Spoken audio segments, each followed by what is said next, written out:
আন্দালুসিয়ার একটা ঘটনা আছে, বাদশাহ মেয়ের বিয়ে দিবে, এখন সবাইকে বলেছে যে আমি মেয়ের বিয়ে দিব, ছেলে খুঁজতেছি, এখন আমি চাই যে একজন হাফেজে কোরআন ছেলের সাথে আমার মেয়ের বিয়ে দিব। যাদের ঘরে হাফেজে কোরআন ছেলে আছে সবাই রাত্রেবেলা মশাল জ্বালাবে, একটা করে মশাল জ্বালিয়ে রাখবে। এখন বাচ্চা রাতের বেলা গভীর রাতে টাওয়ারের উপর উঠেছে, উঠে দেখে তার রাজ্যের প্রতিটা বাসায় মশাল জ্বলছে, মানে সবাই কোরআনে হাফেজ। পরের দিন শর্ত দিল যে সবাই তো কোরআনে হাফেজ, এখন আমি কার সাথে আমার মেয়ের বিয়ে দেবো? কোরআনের মুফাসসির যারা তার সাথে দেব। পরের দিন যখন উনি টাওয়ারে উঠেছেন, দেখেন যে সব ঘরে মশাল জ্বলছে, এখন সবাই কোরআনে তাফসীর করতে যাবে। তারপর দিন আরো কঠিন শর্ত দিয়েছে যে হাদিসের উপর গবেষণা কারা করেছে, হাদিস বেত্তা কারা, এবার কোরআন হাফেজ, তাফসীর এবং হাদিস জানে কারা। এবার দেখা গেছে অর্ধেক আলো জ্বলতেছে, পুরো দেশের অর্ধেক আলো জ্বলতেছে। এইভাবে প্রায় 8-10টা ধাপে ধাপে তিনি জামাই সিলেক্ট করেছেন। জামাই পেতে এত কষ্ট, সবাই ভালো মানুষ, এর মধ্যে ভালো কোথায় খুঁজে বের করবে? দেখেন আমরা যে ইসলাম থেকে সরে আসছি, এই কারণে আজকে বিগত 100 বছরে আমাদের এই অবস্থা হচ্ছে। আল্লাহ পাক আমাকে এবং আপনাদের সবাইকে 5 ওয়াক্ত নামাজি বানায় দেন, দোয়া করি। এই নবীর সুন্নতের পাবন্দ বানিয়ে দেন, পরিপূর্ণ ইসলাম পালনের তৌফিক দান করেন, এবং পরিস্থিতি বুঝে ইসলামকে নিয়ে মধ্যম পন্থা এগিয়ে যাওয়ার তৌফিক দান করেন, এবং শৈথিলতাবাদীও হবেন না, চরম পন্থাও যাবেন। এই দুটো পথই খারাপ। এগ্রেসিভলি কিছু করে কোনো লাভ নেই। আর আপোষে একটা কান্ট্রির মধ্যে, রাষ্ট্রের মধ্যে আপোষে মারামারি কাটাকাটি করে কোনো ফায়দা নেই, বরং উম্মার ঐক্যটা নষ্ট হয়ে যাবে। বরং সবার জন্য শুভ কামনা রাখবেন, সবাইকে সবার জন্য দোয়া করবেন। কারো যদি ভুল হয় সেটাকে গঠনমূলকভাবে মন থেকে মহব্বত নিয়ে ধরায় দেওয়ার চেষ্টা করবেন। আল্লাহ রাব্বুল আলামিন আমাদের সবার মধ্যে ঐক্য দান করুন বলি আমিন। এইরকম সমস্যায় জর্জরিত সমাজে 4টা, আরেকটা প্রবলেম ছিল গোত্রীয় হানাহানি। 5টা প্রবলেম হচ্ছে: 1 শিরক, 2 নাম্বার মাদক, 3 নাম্বার সুদ, 4 নাম্বার মেয়েদের অবমাননা, আর 5 নাম্বার হচ্ছে আপনার গোত্রীয় হানাহানি, মানে মারামারি কাটাকাটি করতো তারা। এই প্রবলেমস গুলো কি এখনকার যুগে নাই? এখনকার বিশ্বে নাই? আচ্ছা, এরকম একটা সমাজে আমাদের নবীকে আল্লাহ পাক নবী করে পাঠালেন, বলেন সুবহানাল্লাহ। এখন ওই সমাজে থেকেও কি নবীজি পাপের সাথে যুক্ত হয়েছিলেন? তিনি এইরকম পাপে নিমজ্জিত সমাজে থেকেও কোনো পাপের সাথে যুক্ত হন নাই। এবার নবী সাল্লাল্লাহু আলাইহি ওয়াসাল্লাম প্রথম ওহী প্রাপ্ত হলেন সূরা আলাকের প্রথম 5টা আয়াত। আল্লাহ পাক বলেন, ইকরা বিসমি রাব্বিকাল্লাযী খালাক, পড়ুন আপনার রবের নামে যিনি আপনাকে সৃষ্টি করেছেন। নবীজি ওহী প্রাপ্ত হয়ে বাসায় ফিরে আসলেন। বাসায় এসে খাদিজা রাদিয়াল্লাহু আনহাকে বললেন, এই ঘটনা ঘটেছে, গুহার মধ্যে ফেরেশতা একজন এসেছিলেন, আমাকে জোরে চিপে ধরেছেন, ছেড়ে দিয়েছেন, ছেড়ে বলেছেন ইকরা, আপনি পড়ুন। আমি বলেছি মা আনা বিকারি, আমি তো পড়তে জানি না। আবার চিপে ধরেছে, আবার ছেড়ে দিয়েছে, বলছে পড়ুন। নবীজি বলছেন মা আনা বিকারি, আমি তো পড়তে জানি না। আমাদের নবীজি কিন্তু পড়তে জানতেন। আবারও বলছেন ইকরা, পড়ুন। নবীজি বলছেন মা আনা বিকারি, আমি তো পড়তে জানি না। চতুর্থবার তিনি বলছেন ইকরা বিসমি রাব্বিকাল্লাযী খালাক, খালাকাল ইনসানা মিন আলাক, ইকরা ওয়া রাব্বুকাল আকরাম আল্লাযী আল্লামা বিল কলম, আল্লামাল ইনসানা মা লাম ইয়ালাম।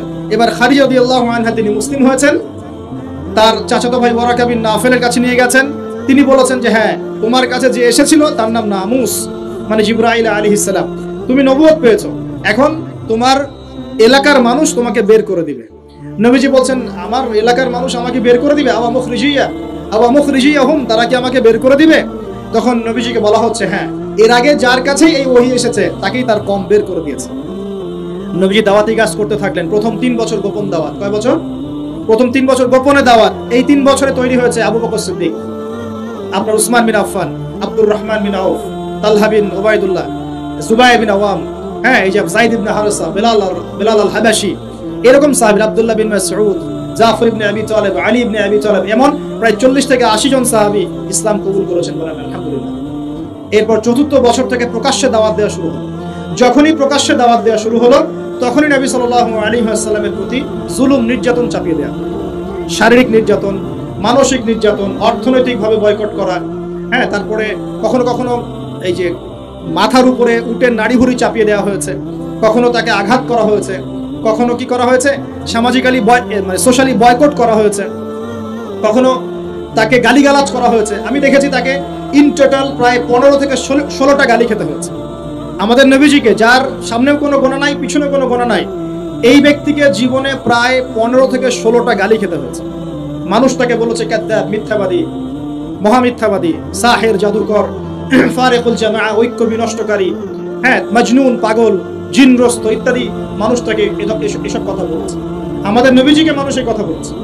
এখন আমাদের সমাজে একটা প্রচলন ঘটেছে, সে খারাপ না হলে কি মানুষ এমনি খারাপ বলে? এরকম আছে না? খারাপ না হলে কি এমনি জুলুম আসে? এরকম বিশ্বাস আমাদের মধ্যে আছে। আমাদের নবীজিকে হকের উপর থাকার পরেও জীবনে প্রায় 15 থেকে 16টা গালি খেতে হয়েছে। তারপরে আমি স্টাডি করে দেখেছি তাকে জীবনে প্রায় 14 থেকে 15 বার মানুষ হত্যা করার চেষ্টা করেছে। কতবার? 14 থেকে 15 বার। এমনকি মক্কা বিজয়ের দিন যখন তিনি কাবা ঘর তাওয়াফ করছিলেন, ওই সময় একজন ব্যক্তি ভিতরে ছুরি নিয়ে এসে তাকে মারার চেষ্টা করেছে। কি বলবেন? এখন নবী সাল্লাল্লাহু আলাইহি ওয়াসাল্লামের চেয়ে ভদ্র কোনো মানুষ আছে? নম্র হিতাকাঙ্ক্ষী কোনো মানুষ আছে? উত্তম চরিত্রের কেউ আছে? তাহলে তার জীবনে এমন কেন হয়? উত্তর, যখন আপনি পরিপূর্ণ হকের উপর থাকবেন তখন আপনাকে চতুর্দিক থেকে বাধা পেতে হবে। আপনার পরিবার থেকে বাধা আসবে, আপনার বন্ধু মহল থেকে বাধা আসবে, আপনার কোনো সময় দেখা যাবে স্ত্রী শত্রু হয়ে যাচ্ছে, সন্তান শত্রু হয়ে যাচ্ছে, হ্যাঁ, সমাজে আপনি চলতে যাচ্ছেন, সমাজের মানুষ আপনাকে সেভাবে গ্রহণ করছে না, আপনি আনসোশ্যাল হয়ে যাচ্ছেন, অনেক সমস্যা হতে পারে। তবে এরপরেও কি হক ছেড়ে দেওয়া যাবে? আল্লাহ পাক সবাইকে হকের উপর থাকার তৌফিক দান করুন। এখন এইভাবে চলতে চলতে এক পর্যায়ে নির্যাতনের মাত্রা এত বেশি হলো, সাহাবীরা নবীর কাছে এসে বলছেন, ইয়া রাসূলুল্লাহ, তাদের প্রতি বদদোয়া করেন যাতে আল্লাহ তাদেরকে ধ্বংস করে দেন। তখন নবীজি বলছেন, দেখো, তোমরা খুব তাড়াহুড়া করছো, আমি তোমাদেরকে জানিয়ে দিচ্ছি আল্লাহ পাক এই দিন ইসলামকে মাশরিক মাগরিব পর্যন্ত পৌঁছে দিবেন। এমনকি একটা কাঁচা ঘর, একটা পাকা ঘর বাদ থাকবে না যেখানে আল্লাহ পাক লা ইলাহা ইল্লাল্লাহ কালিমা ঢুকিয়ে দিবেন না। কিন্তু তোমরা খুব তাড়াহুড়া করছো। তখন তিনি সাহাবীদেরকে বললেন, তোমরা আবিসিনিয়ায় হিজরত করো। কোন জায়গা ভাই? আবিসিনিয়া কোন দিকে এখন? এই যে ইথিওপিয়া নাম শুনে, ইথিওপিয়া, ইরিত্রিয়া নাম শুনেছেন? এই জায়গা ছিল আগে আবিসিনিয়া। সেখানে একজন বাদশা ছিলেন, তার নাম বাদশা নাজাশী। কি নাম? বাদশা নাজাশী। এবং তিনি কিন্তু খ্রিস্টান ছিলেন, তিনি একজন সৎ খ্রিস্টান ছিলেন। নবীজি নিজে বলেছেন যে বাদশা নাজাশীর দরবারে তোমরা যাও, সেখানে কোনো মানুষ জুলুমের শিকার হয় না। নবী স্টেটমেন্ট দিচ্ছেন তার সম্পর্কে। এমনকি এই ব্যক্তি যখন মারা গেছেন তখন আমাদের নবী তার গায়েবানা জানাজার নামাজও পড়িয়েছেন। চিন্তা করতে পারেন? ওইখানে জাফর রাদিয়াল্লাহু আনহু সাহাবীদেরকে নিয়ে হিজরত করেছেন এবং তারা সেখানে থাকতে লাগলেন, তাদের কোনো ক্ষতি হয়নি। এরপর নবী সাল্লাল্লাহু আলাইহি ওয়াসাল্লাম তায়েফে গিয়েছেন। কোথায়? তায়েফে 3জন বড় বড় গোত্র নেতা ছিল। কয়জন ভাই? এগুলো শিখে নেন ক্লাসের মতো। একজনের নাম ছিল আব্দে ইয়ালাইল। কি নাম? আব্দে ইয়ালাইল। একজনের আব্দে মাসউদ, আর একজনের নাম হচ্ছে হাবিব বিন আমর। এই 3জন বড় বড় গোত্র নেতা ছিল। থাকে না কমিটির নেতা বড় বড়, এরকম 3টা নেতা। এরা যদি ইসলাম কবুল করতো তাহলে তায়েফবাসী সবার সাপোর্ট নবীজি পেতেন। কিন্তু এই 3জনের কেউ ইসলাম কবুল করে নাই, বরং তায়েফবাসীদের মধ্যে ছোট ছোট যুবকদেরকে লেলিয়ে দেওয়া হয়েছে নবীজিকে মারার জন্য। তারা নির্মমভাবে আমাদের নবীকে আঘাত করেছে, পাথর দিয়ে আঘাত করেছে এবং দাড়ি মাথা ফেটে এই দিক দিয়ে রক্ত পড়তে পড়তে পায়ের জুতা পর্যন্ত আটকে গিয়েছিল। আমাদের নবী ইসলাম এমনি আসে নাই। আমরা তো ফ্রি ইসলাম পেয়েছি, বুঝতে পারিনি ইসলাম কেমনে আসছে। যদি বুঝতাম, সাহাবীরা তো দেখেছেন ইসলাম কিভাবে এসেছে, এই কারণে জীবন দিয়ে দিলেও ইসলাম থেকে সরতেন না। আমরা তো আসলে বুঝতে পারছি না ইসলাম কত কষ্ট করে এখানে আসছে। এবার নবী সাল্লাল্লাহু আলাইহি ওয়াসাল্লাম একটা আঙ্গুর বাগানে বসে একটা দোয়া করেছিলেন আল্লাহর কাছে। এটাকে মাজলুমের দোয়া বলা হয়। ওই সময় জিবরাইল আলাইহিস সালাম এবং পাহাড় পর্বতের ফেরেশতা এসেছিলেন, এসে বলেছিলেন, ইয়া রাসূলুল্লাহ, খালি একবার বলেন তাহলে এই তায়েফবাসীকে 2 পাহাড়ের মাঝখানে ফেলে পিষে দিব। নবীজি বলছেন, বাল আরজু, বরং আমি এটা আশা করি আইয়ুখরিজাল্লাহু মিন আসলাবিহিম কওমান, আল্লাহ পাক তাদের ঔরস থেকে এমন সম্প্রদায় নিয়ে আসুক, আল্লাযীনা ইয়াবুদুনাল্লাহ, যারা আল্লাহর ইবাদত করবে, ওয়ালা ইউশরিকুনা বিহি শাইআ, এবং তারা আল্লাহর সাথে কাউকে শরীক করবে। আমাদের নবী বদদোয়া না করে উল্টা দোয়া করলেন। এই তায়েফে এখন আপনারা গিয়ে ঘুরে আসছেন না? অনেকে গেছেন হজ করতে, তোমরা করতে ঘুরে আসছেন। ওই তায়েফ ছিল এই জায়গা। এই তায়েফবাসী প্রথমে ইসলাম কবুল করে নাই। এরপরে নবী সাল্লাল্লাহু আলাইহি ওয়াসাল্লাম কোন রকমে মক্কা এসেছেন। আসার পরে তার যে 2জন আশ্রয়স্থল, কয়জন ভাই? একজন হচ্ছে চাচা আবু তলেব, নাম মনে আছে? সবাই নবীজির এগেইনস্টে চলে, আবু তলেব তাকে প্রোটেক্ট করেন। মনে করেন যে আমাদের এলাকায় একজন এমপি সাহেব আছেন বা মেম্বার বা চেয়ারম্যান সাহেব আছেন, যিনি সবাই ইসলামের বিরোধী হলেও তিনি ইসলামের পক্ষের মানুষ। তখন ইসলামপন্থীরা সুবিধা পাবে না? একটু হলেও সুবিধা পাবে কিনা? একটু সাপোর্ট পাবে কিনা? চাচা আবু তলেব ছিলেন এমন মানুষ। সমাজের সবাই রাসূল সাল্লাল্লাহু আলাইহি ওয়াসাল্লামকে ভালো মন্দ বলছে। আবু জেহেল, আবু লাহাব, উতবা, শায়বা, এরা সবাই ভালো মন্দ বলছে, খারাপ বলছে এবং তার বিরুদ্ধে চক্রান্ত করছে, কিন্তু আবু তলেব তাকে সাহায্য করছে। এই আবু তলেব ইন্তেকাল করলেন, ইন্না লিল্লাহি ওয়া ইন্না ইলাইহি রাজিউন। ঠিক আবু তলেব ইন্তেকাল করার 3 দিন বা 7 দিনের মধ্যেই নবী সাল্লাল্লাহু আলাইহি ওয়াসাল্লাম প্রিয়তম স্ত্রী ওই যে খাদিজা রাদিয়াল্লাহু আনহা, যিনি তার ভালোবাসা, যার প্রেম, যার মমতা, যার স্নেহ, সম্পদ সব দিয়ে নবী সাল্লাল্লাহু আলাইহি ওয়াসাল্লামকে সাপোর্ট দিয়েছেন, উনিও ইন্তেকাল করলেন। ইন্না লিল্লাহি ওয়া ইন্না ইলাইহি। মাত্র 3 দিন বা 7 দিনের ব্যবধানে। চিন্তা করেন তো সিচুয়েশনটা কেমন হতে পারে, কেমন লাগতে পারে তখন? একে তো সামাজিক চাপ, অর্থনৈতিক চাপ, এই কাফের মুশরিকদের চাপ, তার মধ্যে মক্কায় কোনো রকম আসলাম, তায়েফ থেকে কেবল আসা হয়েছে। আসার পরেই এই ঘটনাগুলো ঘটে গেল। প্রিয়তম স্ত্রীও চলে গেলেন, আবু তালেবও চলে গেলেন। আমাদের মতো কোনো যুবক হলো তো আত্মহত্যা করে ফেলবে। এই যুব সমাজ 80 না পাইলে ম্যাথে আত্মহত্যা করে। তোমরা শিখো নবী সাল্লাল্লাহু আলাইহি ওয়াসাল্লামের মানসিক ক্ষমতা কত বেশি ছিল, তার মানসিক স্ট্রেংথ কত কত কত ডেপথ ছিল, তার মাথার মধ্যে মানসিক ক্ষমতা কত বেশি ছিল। তিনি চ্যালেঞ্জ ফেস করতে পারতেন। শক্ত মানুষ ছিলেন, হাতটা ছিল নরম তুলতুলা। নবীজির হাত ছিল নরম তুলতুলা, একদম নরম। সাহাবীরা বলেছেন মুসাফা করলে মনে হতো একদম রেশমের মতো তুলতুলা নরম হাত। কিন্তু সেই হাতে যখন তিনি তরোয়াল ধরতেন শক্ত হয়ে যেত। কথা বুঝতে পারছেন না? নরম হাতের অধিকারী, কিন্তু ভিতরের কলব ঈমান একদম চট্টানের মতো, পাহাড়ের মতো শক্ত। মানসিক ক্ষমতা পাহাড়ের মতো শক্ত। তো তিনি কি ভেঙে পড়লেন? কিন্তু মনে একটু কষ্ট পেয়েছেন। এর জন্য এই বছরটার নাম হচ্ছে আমুল হুজন। কি নাম ভাই? আমুল হুজন, মানে কষ্টের বছর। ঠিক এই সময় এই জন্য বেশি কষ্ট পেয়েছেন, মনে কষ্ট পেয়েছেন। তার আশ্রয়স্থলগুলো একটা একটা করে শেষ হয়ে গেল, তিনি এখন মনোকষ্টে ভুগছেন। ঠিক এই সময় আল্লাহ রাব্বুল আলামিন কি করলেন এখন শুনুন। এখান থেকে আমরা আস্তে আস্তে আলোচনা শেষের দিকে যাব, খুব মনোযোগ দিবেন। নবী সাল্লাল্লাহু আলাইহি ওয়াসাল্লাম এশার নামাজ পড়েছেন। কিসের নামাজ? এশার নামাজ পড়ে কাবা ঘরের পাশে হাতিম আছে, কাবার হাতিম, হাতিমের উপর তিনি শুয়ে আছেন ডান কাত হয়ে। ডান কাতে শোয়া সুন্নাত। ডান কাতে শুয়ে আছেন, তন্দ্রা ভাব, পরিপূর্ণ ঘুম আসে নাই। নবীদের কিন্তু ঘুম নাই। নবীদের ঘুমটাও কিন্তু, নবীদের ঘুমের মধ্যে যা আসে আল্লাহর পক্ষ থেকে সেটা ওহী। নবীদের দেহ ঘুমায়, অন্তর কিন্তু ঘুমায় না, মনে রাখবেন। নবীদের কি ঘুমায় না? কলব, অন্তর কিন্তু ঘুমায় না, মনে রাখবেন। এবার তিনি শুয়ে আছেন, হঠাৎ 2 জন ফেরেশতা আসলেন। কয়জন ভাই? একজন জিবরাইল আলাইহিস সালাম, একজন মিকাইল আলাইহিস সালাম। এসে নবী সাল্লাল্লাহু আলাইহি ওয়াসাল্লামকে আস্তে করে জাগিয়ে দিলেন। জাগিয়ে নবী সাল্লাল্লাহু আলাইহি ওয়াসাল্লামকে হাত ধরে নিয়ে যাচ্ছেন কোথায়? পাশে জমজম কূপের পাশে। পাশে জমজম কূপ আছে, দেখেছিলেন না? যারা হজ উমরা করে আসছেন হয়তো দেখতে পারবেন। এই জামজাম আগের মতো তো আর নাই, একটা আইডিয়া পাবেন আর কি। জামজাম কূপের পাশে নিয়ে গিয়ে নবী সাল্লাল্লাহু আলাইহি ওয়াসাল্লামকে আবার আস্তে করে শুয়ে দেওয়া। এই যে পুরো ঘটনাগুলো ঘটে যাচ্ছে না, এগুলো কিন্তু মুহূর্তে ঘটে যাচ্ছে। মানে পুরো বিশাল ঘটনা ঘটে যাওয়ার পর দেখা যাবে ওই অজুর পানি কেবল গড়িয়ে গড়িয়ে যাচ্ছে, এখনো শেষ হয়। মানে সময় কে নিয়ন্ত্রণ করে? পৃথিবীর সময়ের ফ্রেম আর আল্লাহ পাকের টাইম ফ্রেম এক নয়। আল্লাহ পাকের টাইম ফ্রেম টোটালি ডিফারেন্ট, আমাদের টাইম ফ্রেম আলাদা। মনে থাকবে? এখানে কিন্তু অনেক নাস্তিক অনেক প্রশ্ন করতে পারে। এবার শুয়ে দেওয়ার পর নবী সাল্লাল্লাহু আলাইহি ওয়াসাল্লামের বুকটাকে একদম এই গলার নিচ থেকে নিয়ে যেখানে লোম উঠে নাভি, এই নাভি পর্যন্ত চিরে দেওয়া হয়েছে জীবিত অবস্থাতেই। এবার তার হার্ট, কলিজাটাকে বের করা হয়েছে। এই প্রথম ওপেন হার্ট সার্জারি নাম শুনেছেন কিনা? যে ওপেন হার্ট সার্জারি হয়েছে। এবার এই কলিজাটাকে প্রথমে জমজমের পানি দিয়ে ধোয়া হয়েছে। কিসের পানি? জমজমের পানির মধ্যে শেফা আছে। যাদের অসুস্থতা আছে জমজমের পানিতে সূরা ফাতিহা ফু দিয়ে খাবেন, ইনশাআল্লাহ শেফা হয়ে যাবে। ইনশাআল্লাহ শেফা হবে। জমজমের পানিতে ধোয়ার পরে এর এই কলবটাকে, কলিজাটাকে ঈমান এবং হিকমতে পূর্ণ একটা পেয়ালা দিয়ে ধুয়ে দেওয়া হয়েছে। একটা পেয়ালার মধ্যে ঈমান নিয়ে আসা হয়েছিল এবং হিকমা, প্রজ্ঞা নিয়ে আসা হয়েছে। এটা রাখার পরে এই ঈমান প্রজ্ঞা দিয়ে ঢেলে এই পুরো জায়গাটা বন্ধ করে দেওয়া হয়েছে। কি রূপ কথা মনে হচ্ছে? আমরা যে নিঃশ্বাস নিচ্ছি এটাই কি আল্লাহর অলৌকিকত্ব না? এই যে হার্ট আমাদের পাম্প করতেছে, যখন আমরা ছোট বাচ্চা ছিলাম ওই সময় থেকে নিয়ে এখন পর্যন্ত পাম্প করছে। 1 সেকেন্ডের জন্য কি থেমে গিয়েছিল? এটাই তো অলৌকিকত্ব। যে আল্লাহ আমাদেরকে বাঁচায় রাখতে পারেন, সে আল্লাহর পক্ষে এগুলো করা কি অসম্ভব কিছু? আচ্ছা, এবার নবী সাল্লাল্লাহু আলাইহি ওয়াসাল্লামকে একটা বাহনের মধ্যে উঠানো হচ্ছে। বাহনটার নাম বোরাক। কি নাম? বোরাক। এবার বাহনটা হচ্ছে গাধার চেয়ে একটু বড়, খচ্চরের চেয়ে একটু ছোট এবং একটু লম্বা দেহের, সাদা রঙের। কি রঙের? এবার নবীজি এখানে উঠতে যাচ্ছেন, বাহনটা একটু ফাপড় নিল, একটু ভাব দেখালো। ভাব দেখানো বোঝেন কিনা? ওই যে আপনার গার্লফ্রেন্ড আপনার সাথে যা দেখায় আর কি। আছে তো গার্লফ্রেন্ড? না ভাই, আলহামদুলিল্লাহ। তাহলে স্ত্রী তো দেখায়। স্ত্রী ভাব দেখালে সবর করতে হবে। কি করতে হবে?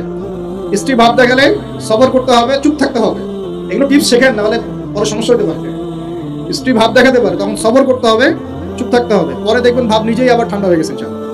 ঠিক আছে? আর নিজে গরম হয়ে গেলে সমস্যা। আপনি গরম হয়ে গেলে পুরো একদম তরকারি পুরো যাবে একেবারে। কথা বুঝতে পারছেন? আল্লাহ বোঝার তৌফিক দান করুন। বোরাকটা ভাব নিচ্ছে আর কি। এখন বোরাককে জিবরাইল আলাইহিস সালাম বলছেন, এই শোনো, তোমাকে সৃষ্টি করার পর থেকে, ভালো করে শোনেন, তোমাকে সৃষ্টি করার পর থেকে মুহাম্মদ সাল্লাল্লাহু আলাইহি ওয়াসাল্লামের চেয়ে শ্রেষ্ঠ কোনো মানুষ তোমার গায়ে পা দেয় নাই। বলেন আল্লাহু আকবার, বলেন আল্লাহুম্মা সাল্লি আলা মুহাম্মদ, আল্লাহুম্মা বারিক আলা মুহাম্মদ। তোমাকে সৃষ্টি করার পর থেকে মুহাম্মাদের চেয়ে সাল্লাল্লাহু আলাইহি ওয়াসাল্লাম শ্রেষ্ঠ কোনো মানুষ তোমার পিছে ওঠে নাই। জান্নাত থেকেই বাহনটা নিয়ে আসা হয়েছে, কোথা থেকে? জান্নাত থেকে। এবার তিনি বোরাকে উঠলেন, বোরাক, ও আচ্ছা, বোরাক এই কথা শুনে কি করলো? বোরাক এই কথা শুনে ভাব তো চলে গেলই গেল, ও ঘামা শুরু করেছে, ঘামতে শুরু করেছে। অনেক সময় হয় না যে বড় কোনো ব্যক্তির সামনে গিয়ে মানে থরথর করে কাঁপা শুরু করেছে, ও ঘামা শুরু করেছে। এবার নবী সাল্লাল্লাহু আলাইহি ওয়াসাল্লাম উঠে বসলেন, বিসমিল্লাহ। এবার চলছে, কোথার দিক, কোন উদ্দেশ্যে চলছে? ওই যে জেরুজালেম, নাম শুনেছেন কিনা? এবার ওই দিকে ছুটলো বোরাক। কিভাবে ছুটলো? নবীজি বলছেন সাল্লাল্লাহু আলাইহি ওয়াসাল্লাম, আমাদের চোখের সীমা যতদূর পর্যন্ত যায়, বোরাকের একটা পাই ততদূর পর্যন্ত যাচ্ছে।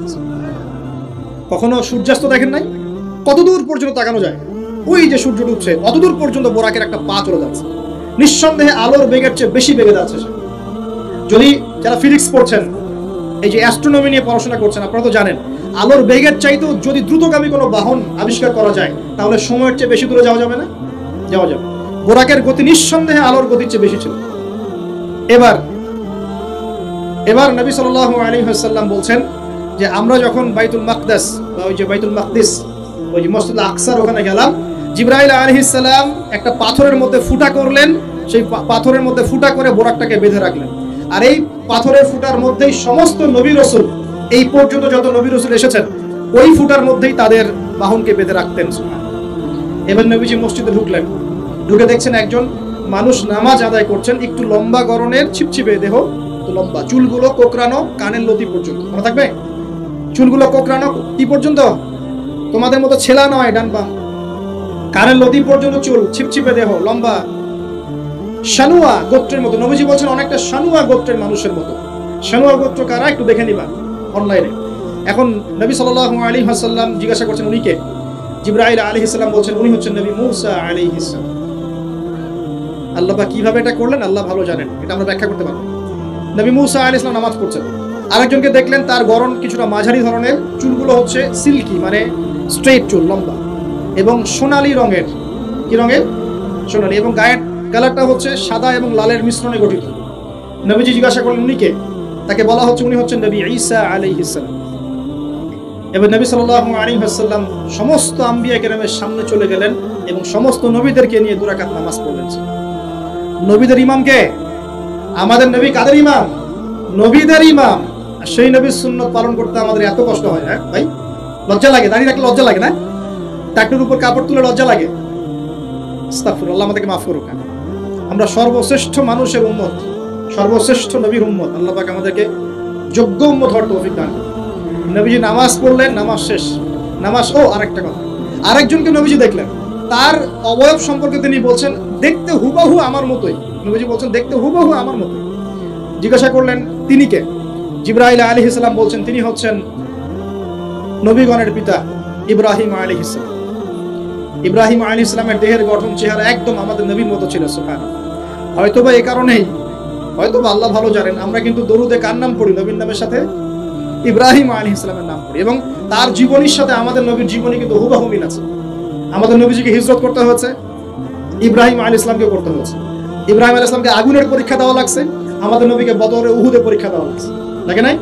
আমাদের নবীকে পাশে ছিলেন স্ত্রী খাদিজা রাদিয়াল্লাহু আনহা, ইব্রাহিম আলাইহিস সালামের পাশে ছিলেন স্ত্রী সারা এবং হাজরা আলাইহিম আসসালাম। মানে টোটালি মিল পাবেন আপনি দেখবেন টোটালি মিল আছে। ওদিকে যাচ্ছি না আমি। এবার নামাজ শেষে নবী সাল্লাল্লাহু আলাইহি ওয়াসাল্লাম আবার বোরাকে উঠলেন। এবার বোরাক উপরে ওঠা শুরু করলো। এই পর্যন্ত যেটা এসেছে এটা হচ্ছে মক্কা থেকে জেরুজালেম পর্যন্ত। এটাকে বলা হয় ইসরা। এটাকে কি বলা হয়?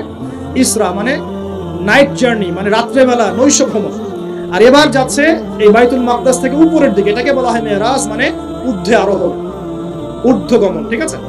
এবার প্রথম আকাশে যখন পৌঁছালেন, প্রথম আকাশে দরজা আছে, কি আছে?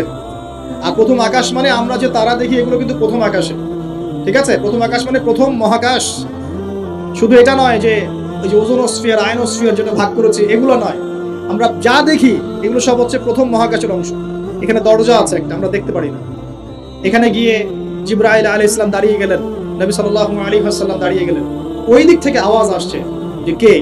জিবরাইল আলাইহিস সালাম বলছেন যে আমি জিবরিল। আপনার সাথে কে?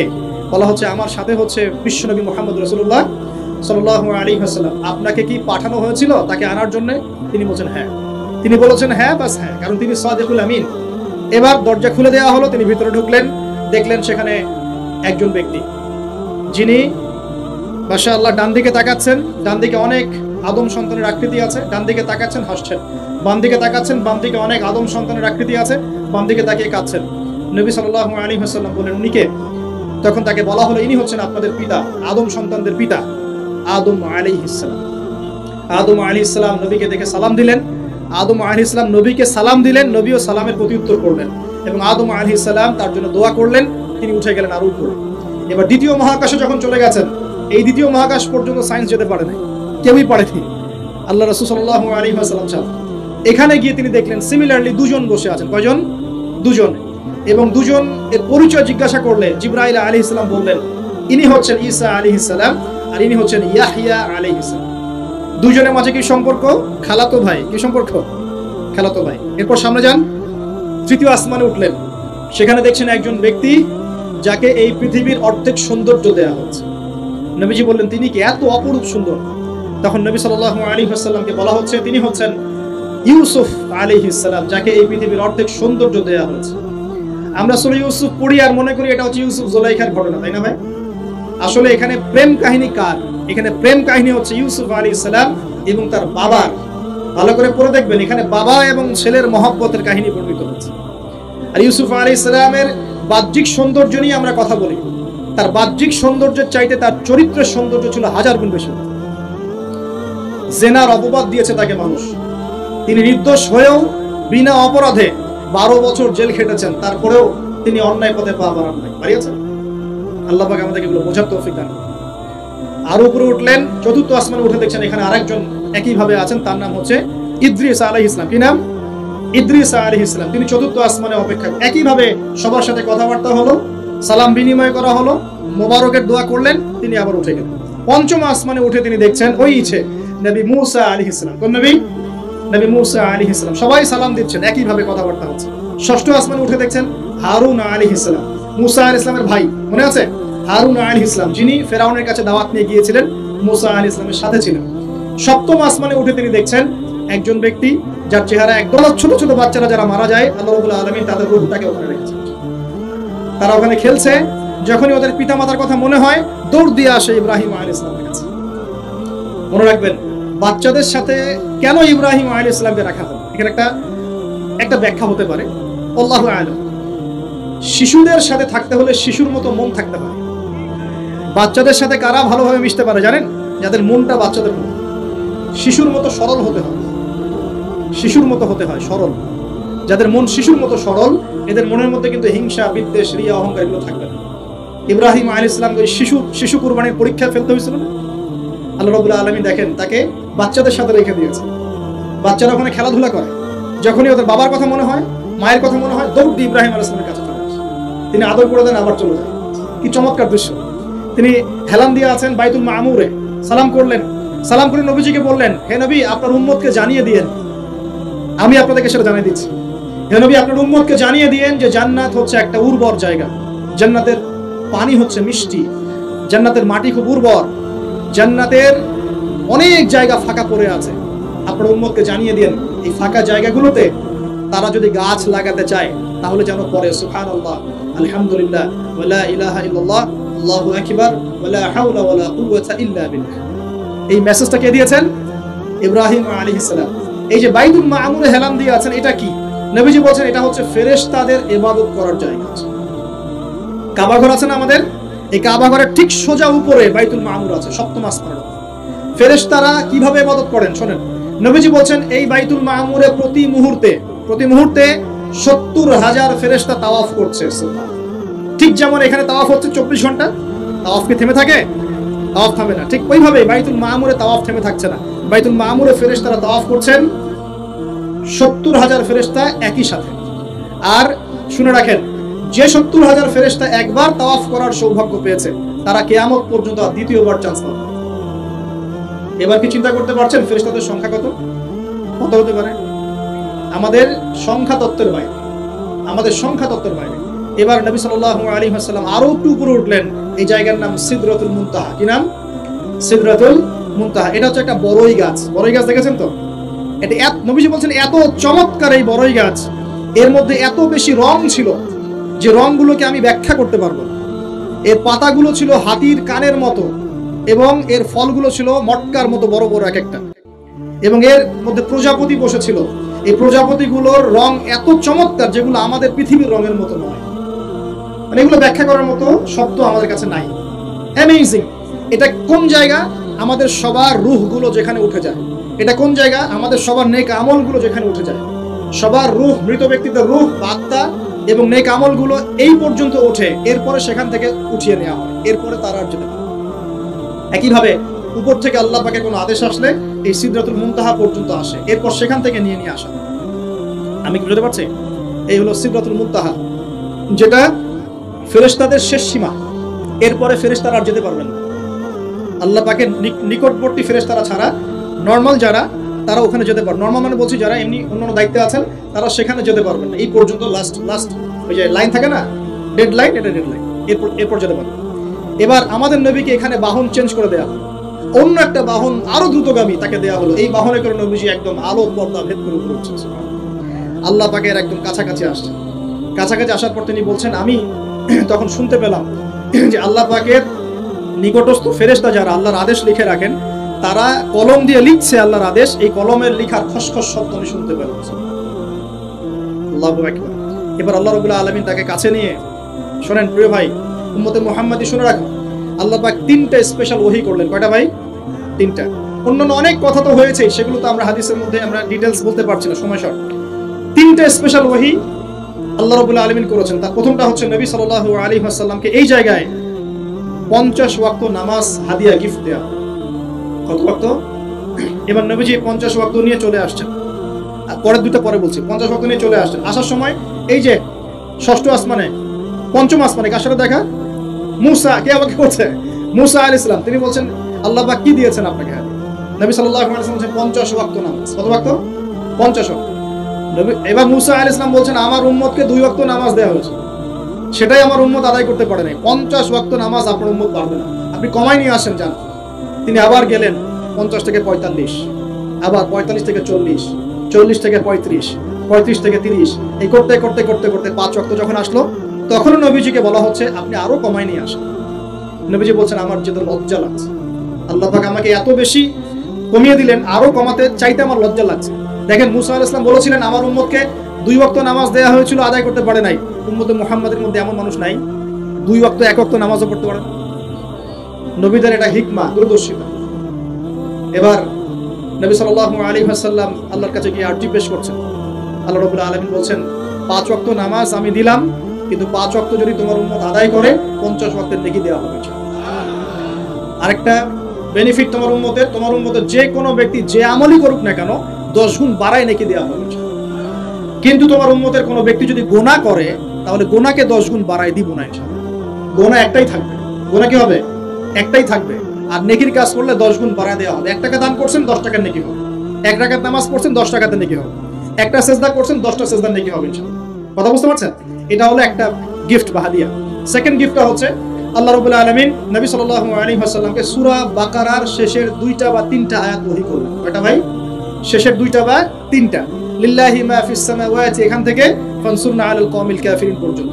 এই আয়াতগুলোর ফজিলত সম্পর্কে এসেছে, রাতের বেলা কেউ যদি এই আয়াতগুলো পড়ে ঘুমায়, সূরা বাকারার শেষের 2টা বা 3টা পড়ে ঘুমায়, সারা রাত তাহাজ্জুদের নেকি পাবে ইনশাআল্লাহ। এবং দৃশ্য অদৃশ্যের কোনো ক্ষতি, তার কোনো অনিষ্ট সাধন করতে পারবে না ইনশাআল্লাহ।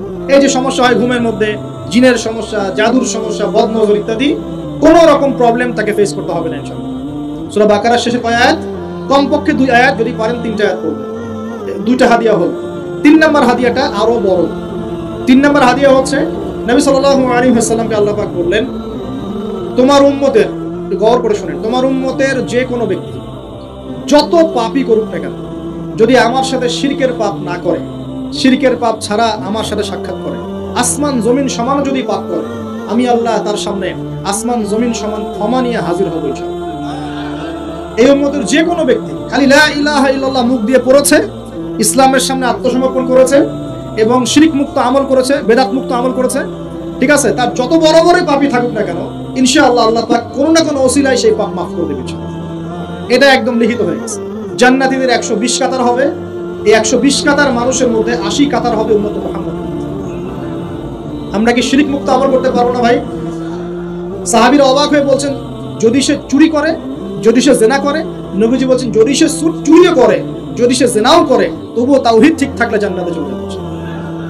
এমনকি তাওহীদ ঠিক করে চুরি করা শুরু করবো? তাওহীদ ঠিক করে কি জেনা করা শুরু করবো? এখানে আল্লাহ পাকের তাওহীদের গুরুত্ব বোঝানো হয়েছে। আর যে ব্যক্তি প্রকৃত তাওহীদে থাকবে সে কি জেনা করতে পারবে? আল্লাহ পাক আমাদের সবাইকে এই 3টা হাদিয়া গ্রহণ করার তৌফিক দান। আমার সাথে বলেন, 50 ওয়াক্ত নামাজ মানে 5 ওয়াক্তই। 5 ওয়াক্ত মানেই 50 ওয়াক্ত। 1 ওয়াক্ত পড়ছি মানে 5 ওয়াক্ত পড়ছি। 1 ওয়াক্ত পড়ছি মানে 10 ওয়াক্ত পড়ছি। 1 ওয়াক্ত পড়ছি মানে 10 ওয়াক্ত পড়ছি। আমরা কিন্তু 50 ওয়াক্তে নেকিই পাচ্ছি ইনশাআল্লাহ। আমরা সবাই 5 ওয়াক্ত নামাজের হেফাজত করতে পারবো ইনশাআল্লাহ। আল্লাহ পাক তৌফিক এনায়েত করুন, আমিন। আমরা কি সূরা বাকারার শেষের আয়াতগুলো মুখস্থ করতে পারবো ইনশাআল্লাহ? প্রত্যেক রাতে আমল করবো তো ইনশাআল্লাহ। আর শিরক মুক্ত আমল করার চেষ্টা করবো ইনশাআল্লাহ। একটা বই পড়বেন, কিতাবুত তাওহীদ, শিরক সম্পর্কে জানতে পারবেন ইনশাআল্লাহ। আল্লাহ পাক তৌফিক দান করুন। এবার নবীজি আসছেন, একটু শেষের দিকে মনোযোগ দেন, মনোযোগ হারান না, আর কিছু কথা বাকি আছে। নবীজি এবার আসছেন, আসার সময় তাকে জান্নাত জাহান্নাম দেখানো হয়েছে। কি দেখানো হয়েছে? জান্নাত এবং জাহান্নাম। নবীজি বলছেন আমি জান্নাতকে দেখলাম। বিশৃঙ্খলা করেন না, আমি জান্নাতকে দেখলাম। জান্নাতকে দেখলাম, জান্নাতকে ঘিরে রাখা হয়েছে কষ্ট, ক্লেশ, এগুলো দিয়ে। মানে জান্নাতটা ঘেরা আছে কষ্ট দিয়ে, মানে জান্নাতে যেতে হলে কষ্ট করতে হবে, ঠিক আছে? ফজরের নামাজ উঠতে কষ্ট হয় না? সুদ ছেড়ে দেবো, একটা কষ্ট লাগতেছে না? কষ্ট হবে। আল্লাহর পথে চলতে হলে কিন্তু কষ্ট হবে, মানুষ ভালো মন্দ বলবে, অনেক সমস্যা। জান্নাতকে ঘেরা হয়েছে কষ্ট দিয়ে, আর জাহান্নামকে ঘেরা হয়েছে প্রবৃত্তির দাসত্ব দিয়ে। মন যাচাই তাই করার নাম প্রবৃত্তি। মন চাচ্ছে মদ খাইলেন, মন চাচ্ছে জেনা করলেন, মন চাচ্ছে সুদ খাইলেন, আর মন যাচাই তা দিয়ে জাহান্নামকে ঘেরা হয়েছে। এবার নবীজি বলছেন জাহান্নামে উকি মেরে দেখেছি, জাহান্নামে দেখেছি বেশিরভাগ অধিবাসী, জাহান্নামের বেশিরভাগ মানুষ হচ্ছে উম্মতে মুহাম্মাদের নারী জাতি। বলেন নাউজুবিল্লাহ। এই নারী জাতি মানে আমার বোন, আপনার মা, আপনার স্ত্রী, আমার বোন, আমার মা, আমার স্ত্রী, আমাদেরই তো। নারী কি আমাদের বাইরে?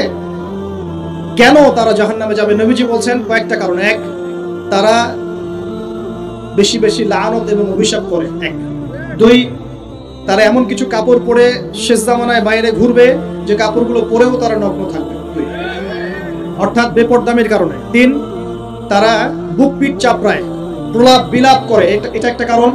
4, তারা স্বামীর সাথে কখনো কখনো কুফরি করে। কেমন?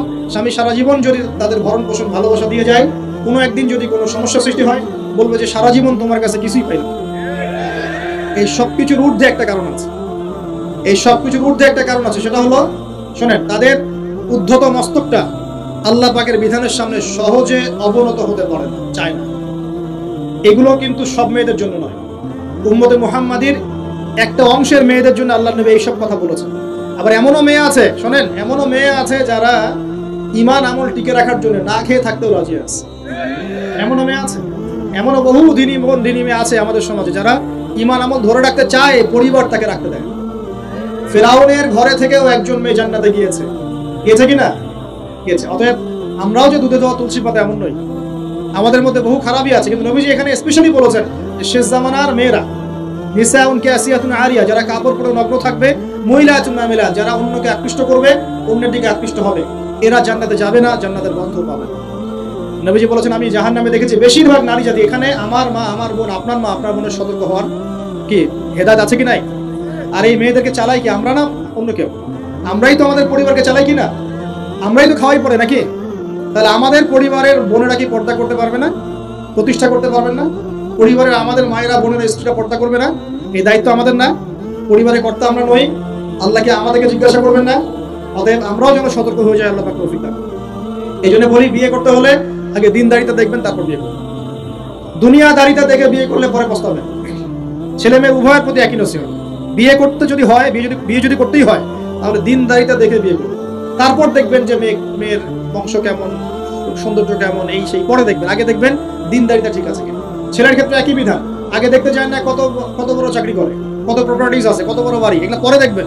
আগে দেখবেন ছেলে নামাজ পড়ে কিনা, ছেলের মধ্যে সুন্নত আছে কিনা, এইগুলো আগে দেখবেন। এই বিয়ে নিয়ে প্রচুর জাহিলিয়াত সমাজে আছে, এই কারণেই পরিবারগুলো এখন ভেঙে যাচ্ছে। আল্লাহ পাক আমাদেরকে সুন্নাহ মেনে চলার তৌফিক দান করুন, বলি আমি। নবীজি এখানে বলেছেন, আমি জাহান্নামে দেখেছি বেশিরভাগ অধিবাসী নারী জাতি। আমাদের বোনদেরকে রিকোয়েস্ট করবো, সতর্ক হয়ে যান, আল্লাহর ওয়াস্তে সতর্ক হয়ে যান। কেন শুনেন, কেন নবীজি বললেন, এই পয়েন্টটা একটু ভালো করে বোঝেন। কেন নবীজি এই উম্মতের মধ্যে বেশিরভাগ মেয়েকে জাহান্নামী বললেন? আপনি একটু চিন্তা করেন তো, এই উম্মতের মধ্যে কি এমন হয়েছে, এই উম্মতের মেয়েদের সাথে কি এমন হয়েছে যার ফলে মেয়েদেরকে আর ঘরে রাখা যায় না, সব বাইরে চলে আসতেছে? কি হয়েছে এই উম্মতের মেয়েদের সাথে? এই প্রবলেম তো আগে 200-500 বছর আগে ছিল না।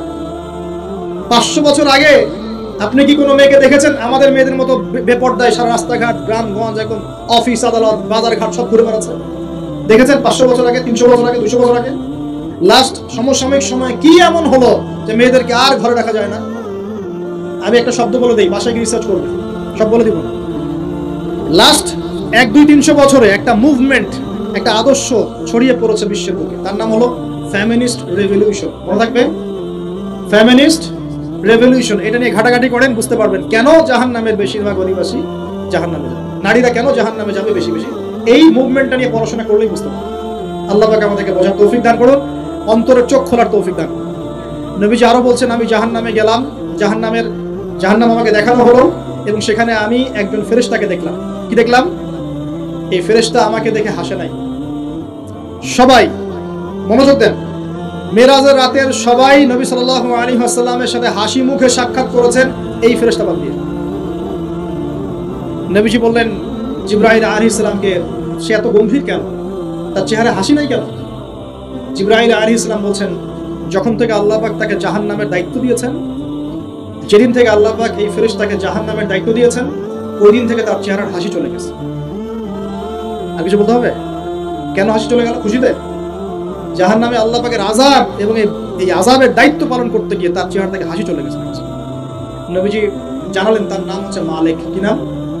মালিক। আমরা দোয়া করি আমরা যেন তার সাক্ষাৎ না পাই, আমরা দোয়া করি আমরা যেন তার সাক্ষাৎ না পাই, আমিন। এবার নবী সাল্লাল্লাহু আলাইহি ওয়াসাল্লাম আসছেন, আসার সময় সুঘ্রাণ পাচ্ছেন, সুঘ্রাণ। তো একটা কথা বলি নাই, জান্নাতে তিনি যখন দেখলেন, সেখানে দেখলেন যে এখানে বেশিরভাগ অধিবাসী হচ্ছে এই উম্মতের গরিব মানুষ। এর মধ্যে কারা? গরিব মানুষ, টাকা পয়সা কম, এত হিসাব কিতাব নাই, 5 ওয়াক্ত নামাজ পড়ে, রোজা রাখে, সাধ্যমতো দান সদকা করে, সত্য কথা বলে, জান্নাতে চলে যাবে।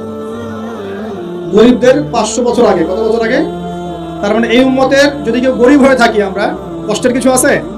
ইনশাআল্লাহ কষ্টের কিছু নাই। তারপর নবীজি আসছেন, তিনি বলছেন যে আমি একটা মিষ্টি জান্নাতি সুঘ্রাণ পেলাম। আমি জিজ্ঞাসা করলাম এটা কোত্থেকে আসছে?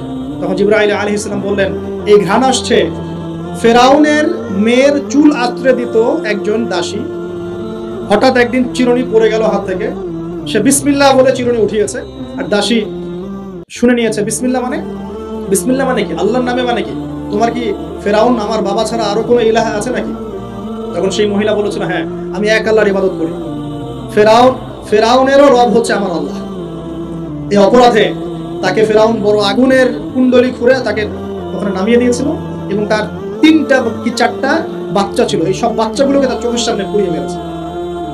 শেষে একটা বাচ্চা ছিল, কোলের বাচ্চা, এই বাচ্চাকে নিয়ে সে লাফ দিবে, তাকে বাধ্য করা হচ্ছে, সে তো নিজে মরতে রাজি, কিন্তু বাচ্চাটা মায়া লাগবে না, সে বাচ্চাকে নিয়ে লাফ দিতে চাচ্ছে না।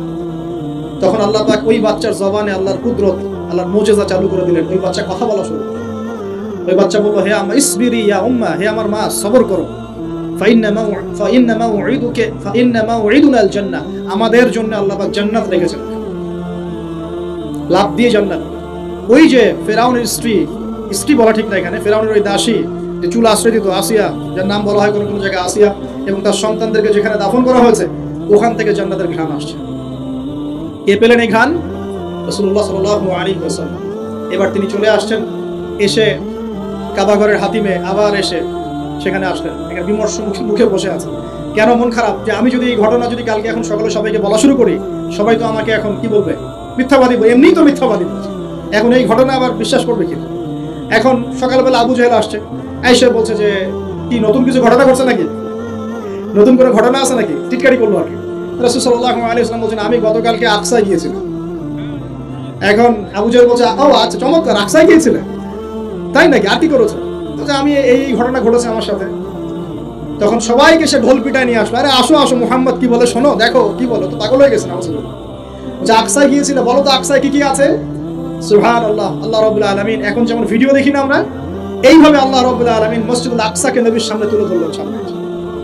এবং নবী সাল্লাল্লাহু আলাইহি ওয়াসাল্লাম দেখে দেখে বলছেন আকসায় কয়টা দরজা আছে, কয়টা জান্নাত আছে, পূর্ব দিকে কি আছে, পশ্চিম দিকে কি আছে, সিঁড়ি কয়টা, সব বলে দেন। এরপর আবু বকর সিদ্দিকের সামনে একজন কাফের গিয়ে বলছে, জানো মুহাম্মদ কি বলেছে, মুহাম্মদ এই কথা বলছে। আবু বকর সিদ্দিক তখন বলছেন যে আমি তো এর চাইতেও কঠিন কথা বিশ্বাস করি, আমি তো বিশ্বাস করি যে নবী সাল্লাল্লাহু আলাইহি ওয়াসাল্লামের কাছে আসমান থেকে আল্লাহর ওহী আসে, আর মেরাজের রাতটার এমন কি, আমি তো বিশ্বাস করি আল্লাহ তার সাথে কথা বলেন, আল্লাহ পাকের কথা তার কাছে আসে, আল্লাহর কালাম তার কাছে আসে।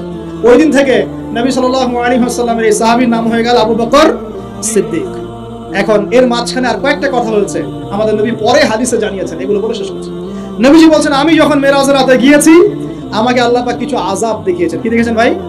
আমরা দোয়া করি আল্লাহ পাক এই আযাবগুলো থেকে আমাদেরকে বাঁচান, এবং যে পাপের কারণে এই আযাব হয় সে পাপ থেকে আমাদেরকে বাঁচান, বলেন আমিন।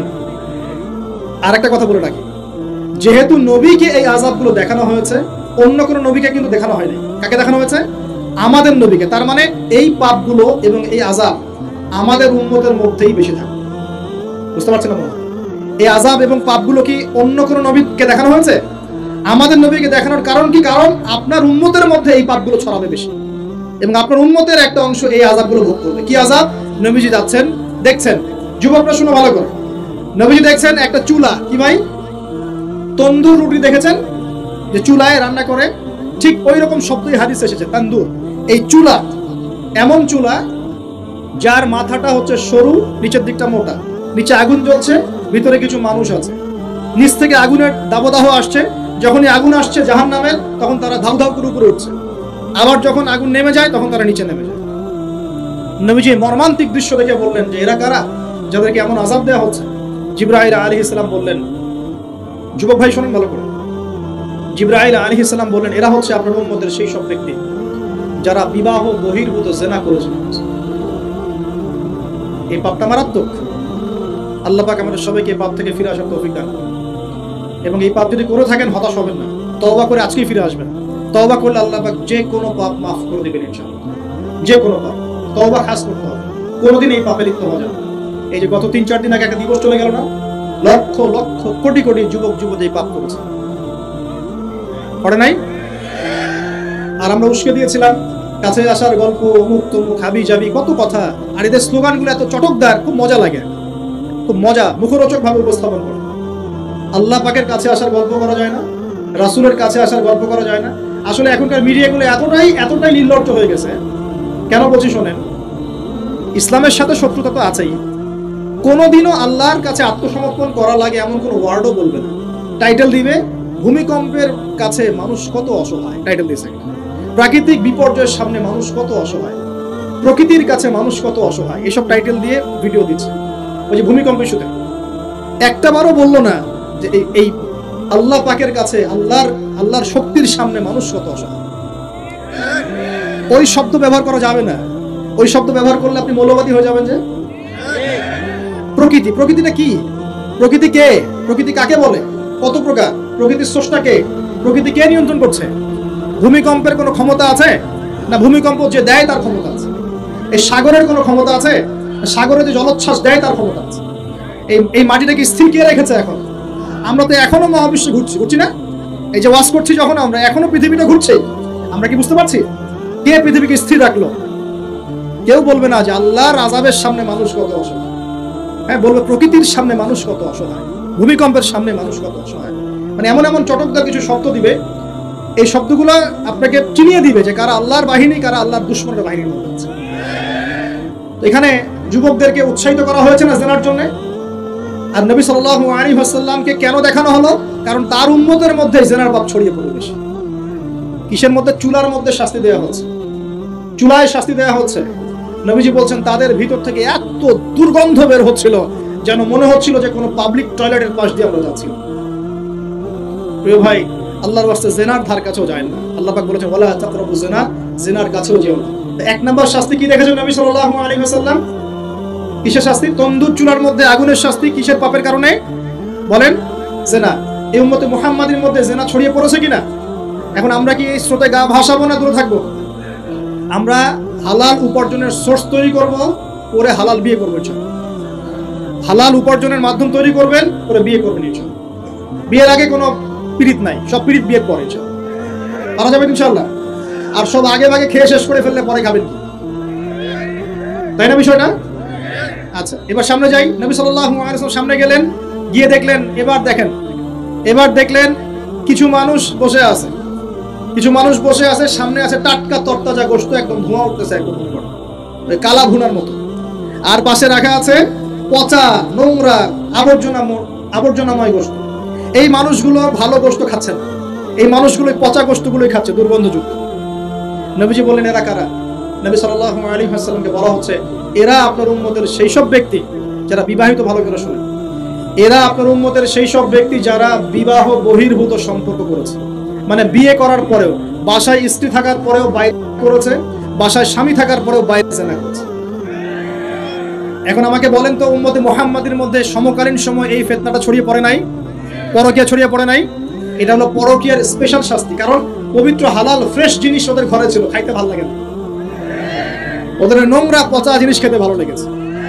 আল্লাহ পাক কিয়ামতের মাঠেও ওই বারজাখের জীবনেও ওই একই শাস্তি দিবেন ইনশাআল্লাহ। আর এখন তো মিডিয়ার মধ্য দিয়ে এই যে বিভিন্ন সিরিয়ালস, নাটক, হাবি জাবি, এগুলোর মধ্য দিয়ে এটাকে উস্কে দেওয়া হচ্ছে, এটাকে অ্যাভেলেবেল করে ফেলা হচ্ছে। আর যারা বড় বড় শহরে থাকে, এগুলো তো ফিতনা আরো বেশি। আল্লাহ পাক আমাদের মা বোনদেরকে বোঝার তৌফিক দান করুন, আর আমাদের ভাইদেরকেও বোঝার তৌফিক দান করুন। আরো সামনে যান, নবীজি দেখলেন এবার একটা রক্তের নদী। কিসের নদী ভাই? প্রশ্ন করবো, কেন রক্তের নদী? উত্তর দিতে হবে। ওই রক্তের নদীতে আল্লাহ পাক কিছু মানুষকে রেখেছেন, ফেরেশতারা পাথর দিয়ে তাদের মাথা ফাটিয়ে দিচ্ছে, পাথর ছিটকে অন্য জায়গায় চলে যাচ্ছে, পাথর নিয়ে আসার মুহূর্তের মধ্যেই মাথা আবার জোরে লেগে যাচ্ছে, আবার পাথর দিয়ে মাথা ফাটিয়ে দেওয়া হচ্ছে, আবার পাথর ছিটকে চলে যাচ্ছে। নবীজি জিজ্ঞাসা করলেন, এরা কারা যাদেরকে শাস্তি দেওয়া হচ্ছে? নবী সাল্লাল্লাহু আলাইহি ওয়াসাল্লামকে জিবরাইল আলাইহিস সালাম বললেন, এরা আপনার উম্মতের সেই সব ব্যক্তি যারা সুদখোর ছিল। কি ছিল? এখন বলেন রক্তের নদী কেন? বলেন, উত্তর দেন দেখি, কে বলতে পারবেন? মাশাআল্লাহ, শুকরিয়া। সুদের মধ্য দিয়ে এক শ্রেণীর মানুষ ধনী হয়, আর এক শ্রেণীর মানুষ গরিব হয়। সুদের মধ্য দিয়ে গরিব মানুষের রক্তটাকে চুষে খাওয়া হয়। এই কারণেই কিয়ামতের মাঠে এবং বারজাখের জীবনে রক্তের নদীতে ফেলে মাথাটা ফাটিয়ে দেওয়া। মাথা কেন ফাটানো হবে? এই মাথা দিয়ে শয়তানি বুদ্ধিটা বের করেছিল যে ইন্নামাল বাইউ মিসলুর রিবা, সুদ হচ্ছে ব্যবসার মতোই। এই শয়তানি কোথা থেকে বের হইছে? এই মাথা থেকে। এই কোন মাথা ফাটাই দেওয়া। আল্লাহ পাকের শাস্তি খুব নিপুণ। আমি চিন্তা করার চেষ্টা করেছিলাম আজকে কেন এই শাস্তিগুলো এইভাবে আসবে। আল্লাহু আ'লাম বিসওয়াব, আল্লাহ ভালো জানেন, তবে আমাদের কাছে এটা মনে হয়। এরপর সামনে যান, এই পাপের কারণেই আরো কিছু মানুষকে শাস্তি পেতে দেখা গেছে। নবীজি দেখেছেন আরো এক শ্রেণীর মানুষ যাদের পেটটা ফুলে আছে। প্রাসাদ দেখেছেন, অট্টালিকার মতো পেটটা ফুলে আছে, ভিতরে সাপ কিলবিল করছে। না, নবীজিকে জিজ্ঞাসা করলেন, এরা কারা? এই হাদিসেও আছে, এরা ছিল আপনার উম্মতের সুদখোর ব্যক্তি, পেটের ভিতর সাপ কিলবিল করছে। আর একটা জায়গায় তিনটা দেখা গেছে সুদখোরের শাস্তি। কয়টা ভাই? তিনটা। একটা দেখলাম রক্তের নদীতে মাথা ফাটানো, একটা হচ্ছে পেটের মধ্যে সাপ কিলবিল করছে, আর একটা হচ্ছে দেখলেন কিছু মানুষ পানিতে হামাগুড়ি দিচ্ছে এবং পাথর খাচ্ছে। কি খাচ্ছে ভাই? পাথর। এবং এই পাথরটা ভিতরে যাচ্ছে, গিয়ে পিছনের রাস্তা দিয়ে বের হয়ে যাচ্ছে। নবীজি বলেন, এরা কারা? একই উত্তর দিলেন জিবরাইল আলাইহিস সালাম, এরা হচ্ছে আপনার উম্মতের সুদখোর ব্যক্তি। সুদের এই তিনটা শাস্তি স্পেশাল দেখা গেছে। কেন আল্লাহ ভালো জানেন, আমরা সব ব্যাখ্যা করতে পারবো। নবীজি আরো সামনে এগিয়ে গেলেন, তাকে দেখানো হলো এবার এক শ্রেণীর ব্যক্তি, হাতগুলো নখগুলো তামার মতো লম্বা, তামার নখ, লম্বা লম্বা নখ। দেখেছেন কোন মুভির মধ্যে দেখা গেছে, ছবির মধ্যে, তামার লম্বা লম্বা। হ্যাঁ, এই নখগুলো দিয়ে তারা চোখ এবং গাল আঁচড়াচ্ছে, কোনো ক্ষেত্রে বুক আঁচড়াচ্ছে এবং ওই গোশতগুলো খাচ্ছে। নবী জিজ্ঞাসা করলেন, এরা কারা? নবীজিকে বলা হচ্ছে, এরা আপনার উম্মতের সেই সব ব্যক্তি যারা বেশি বেশি গীবত করত এবং অন্যের নামে মিথ্যা অপবাদ ছড়াতো। আর সতর্ক করে দেই, এই পাপটা কিন্তু এখন ছেলে মেয়ে সব সমাজে বেশি হয়। কি আলেম জালেম সব সমাজে বেশি হয়। কোনো ক্ষেত্রে ওয়াজ মাহফিলের প্যান্ডেলগুলোর মধ্যে বসে বসে মানুষের গীবত করা হচ্ছে। এবং অনলাইনের ফেসবুক আর ইউটিউবের যে কন্টেন্টের যুগগুলো চলছে, এখানে কারণ থাক না থাক মানুষের গীবত প্রচুর হচ্ছে। কোনো কারণে হোক অকারণে হোক, সতর্ক হয়ে যাবেন। আপনার দ্বারা আমার দ্বারা যদি কারো গীবত হয়, তামার নখ দিয়ে গাল আশ্রাতে হবে কেমন। আল্লাহ পাক বাঁচা কেমন, হেফাজত করবে। এবং এই পাপের আরেকটা শাস্তি দেখা হয়েছে, ওই যে নিজের ভাইয়ের গোশত ছিঁড়ে ছিঁড়ে খাচ্ছে। এক শ্রেণীর মানুষকে আগুন খাওয়ানো হচ্ছে এবং আগুনগুলো পিছনের রাস্তা দিয়ে বের হয়ে যাচ্ছে। জিজ্ঞাসা করা হলো তারা কারা? নবীজিকে বলা হচ্ছে এরা আপনার উম্মতের সেই সব ব্যক্তি যারা এতিমের মাল ভক্ষণ করত, এতিমের মাল অন্যায়ভাবে ভক্ষণ করে খেয়ে ফেলত। আছে কি নাই সমাজের মধ্যে? নবীজি আরো সামনে গেলেন, দেখলেন এক শ্রেণীর মানুষ কাঁধে অনেক বোঝা, বোঝাগুলো হালকা করার বদৌলতে উল্টা তারা বোঝা হালকা না করে আরো কিছু বোঝা ঘাড়ে নিচ্ছে, লাকড়ির বোঝা ঘাড়ে নিয়ে পথ চলার চেষ্টা করছে, কিন্তু পথ চলতে পারছে। নবীজি বলেন এরা তো অদ্ভুত, এরা তো চাইলে বোঝা হালকা করে চলতে পারত, বোঝা আরো নিয়ে চলছে কেন? নবীজিকে বলা হচ্ছে এরা আপনার মধ্যে সেই সব ব্যক্তি যারা দায়িত্ব যতটুকু নিয়েছিল অতটুকু তো পালন করতে পারতোই না, আরো দায়িত্ব চেয়ে নিত মানুষের কাছে। দায়িত্ব চেয়ে নেওয়ার সংস্কৃতি চলছে না এখন? যোগ্যতা থাক আর না থাক মানুষ দায়িত্ব চাচ্ছে না, দায়িত্ব না দিলে লাভ করে। যোগ্যতা থাক না থাক মানুষকে দায়িত্ব চেয়ে নিচ্ছে কিনা? দায়িত্ব নেওয়াটা বড় কথা নয়, পালন করাটা বড় কথা। না করতে পারলে এই শাস্তি ভোগ করতে হবে। আল্লাহ পাক আমাদের সবাইকে হেফাজত করুন, আমিন। এবার সামনে গেলেন, দেখলেন এবার তো মুশকিল। সামনে গিয়ে দেখলেন এক শ্রেণীর মানুষ, এক শ্রেণীর মানুষ, কয়েকটা মানুষ না, এক শ্রেণীর মানুষ যাদের জিহ্বাগুলোকে, ঠোঁট আর জিহ্বাগুলোকে আগুনের কেচি দিয়ে কেটে ফেলা হচ্ছে। নবীজি বললেন এরা কারা? রাসূল সাল্লাল্লাহু আলাইহি ওয়াসাল্লামকে বলা হচ্ছে এরা আপনার উম্মতের সেই সব ব্যক্তি যারা ছিল ওয়াইজ বক্তা, আলেম ওয়াইজ বক্তা, যারা মানুষের সামনে দ্বীনের কথা বলতো কিন্তু নিজেরাই সেই দ্বীনের প্রতি আমল করত। আল্লাহ রাব্বুল আলামিন আমাকে এবং আপনাদের সবাইকে এই মর্মান্তিক শাস্তি থেকে বাঁচান। যা বলবো তার উপর আমল করার তৌফিক দান করুন, যা জানবো তার উপর আমল করার তৌফিক দান করুন। যা বলি আমল করি না সেটা প্রয়োজনে বলার দরকার নেই, এটা আমল করি না সেটা প্রয়োজনে বলার দরকার নাই। আল্লাহ পাক আমাদেরকে রাসূলের সুন্নাহ মাফিক দাওয়াতি কাজ করার তৌফিক দান এবং এই শ্রেণীর বক্তার অন্তর্ভুক্ত হওয়া থেকে আল্লাহ পাক আমাদেরকে বাঁচান। এভাবে তিনি আরো বেশ কিছু শাস্তি দেখলেন, তারপর তাকে ফিরিয়ে আনা হলো। এই মেরাজের ঘটনা এগুলো শেষ হলো। এখন এই পুরো মেরাজের ঘটনা আমরা যা শিখলাম, রাসূলুল্লাহ সাল্লাল্লাহু আলাইহি ওয়াসাল্লামের এই মেরাজ উম্মতে মুহাম্মাদের জন্য খাস কিনা, আমাদের জন্য খাস কিনা? এরকম ঘটনা কি বিশ্বে আর কোথাও ঘটেছে? এই পুরো হিস্ট্রির মধ্যে কি এরকম ঘটনা কখনো ঘটেছে? অন্য কোন নবীর সাথে ঘটেছে? অন্য কোন উম্মতের সাক্ষী আছে? আমরা সাক্ষী আছি, আমাদের নবীর সাথে ঘটেছে। আমাদের নবীর ক্ষেত্রে জীবনে এই বিস্ময়কর ঘটনা একবার ঘটেছে। আল্লাহ পাক কি কোনো নবীকে তার কাছে নিয়ে ওহী করেছেন? আসুন এই মিরাজের যে বিষয়গুলো আমরা শিখলাম, আমরা সবাই এর উপর আমল করার চেষ্টা করি। আল্লাহ পাক তৌফিক দান করুন। প্রথম কথা, 5 ওয়াক্ত নামাজ হাদিয়া এসেছে, ছাড়বো কি ইনশাআল্লাহ? আল্লাহ পাক সবাইকে 5 ওয়াক্ত নামাজ পড়ার তৌফিক এনায়েত করুন, বলি আমিন। 2 নাম্বার, সূরা বাকারার যে শেষের আয়াতগুলো সেগুলো আমল করবো তো ইনশাআল্লাহ? আল্লাহ তৌফিক এনায়েত করুন, বলি আমিন। তৃতীয়ত হচ্ছে শিরকের পাপে লিপ্ত না হলেই জান্নাতে যাবো ইনশাআল্লাহ। শিরকের পাপে লিপ্ত হবেন কখনো? আল্লাহ পাক শিরক কি কেন বোঝার তৌফিক দান করুন, শিরক মুক্ত আমল করার তৌফিক দান করুন। যে শাস্তিগুলো দেখে এসেছেন নবী সাল্লাল্লাহু আলাইহি ওয়াসাল্লাম, আমাদের মা বোনদেরকে কি বেপরদায় রাখবো? ফেমিনিস্ট রেভলিউশনে ধোঁকায় পড়বো? আমরা কি জান্নাতে যাওয়ার জন্য একটু কষ্ট করতে পারবো না? ইনশাআল্লাহ। আর জাহান্নাম ঘেরা আছে প্রবৃত্তি দিয়ে, প্রবৃত্তির দাসত্ব করব? সুদ কি খাবো? আমরা কি এতিমের মাল ভক্ষণ করব? জেনার পাপে লিপ্ত হব? আমরা কি সুদের পাপে লিপ্ত হব? আমরা কি মৃত ভাইয়ের গোশত খাওয়ার পাপ করব? আমরা কি এমন বক্তা হব যে কথা বলে কিন্তু আমল করে না? আমরা কি দায়িত্ব পালন করতে পারি না এমন দায়িত্ব ঘাড়ে নিব? আল্লাহ পাক আমাদেরকে সবাইকে মেরাজের রাতে নবী সাল্লাল্লাহু আলাইহি ওয়াসাল্লাম যে মর্মান্তিক আযাব গজবগুলো দেখে এসেছেন, এগুলো চেনার, বোঝার এবং এগুলো থেকে দূরে থাকার তৌফিক দান।